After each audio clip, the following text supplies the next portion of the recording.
Hi, my name is Tina Piracci and I teach at the Judy Genshaft Honors College. For a little background about myself, when I was a student here at USF in undergrad, I kept changing majors, kind of that interdisciplinary search between engineering, art, and science, and now I feel like at the Honors College, it's a place where I can really combine all of these different fields to work towards a common goal. And so a lot of my previous research when I was working at UC Berkeley was looking at coral restoration and how clay 3D printing can be a means of restoration and implementation for different kinds of tools in that sector. And now locally, we're looking at those same tools for oyster restoration in our community. The class I'm most excited to teach this semester is Art and Environment Capstone, where students are able to expand on their projects working on oyster restoration bricks and murals at the botanical gardens.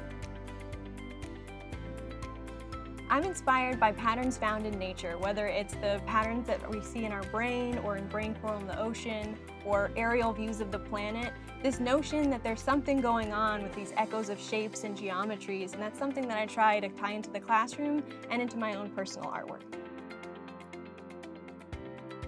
One thing I love about teaching honors students is that we're coming from different corners of the campus to collaborate, share ideas, be interdisciplinary, and tackle the problems that matter every day.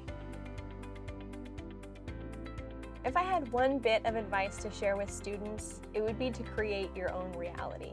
I think every day we're posed with different opportunities and different pathways and different doors to open. And if you're only opening the doors that you feel like you're supposed to open rather than the ones that spark your curiosity and spark your passions, then you'll never be able to find what your true passions are.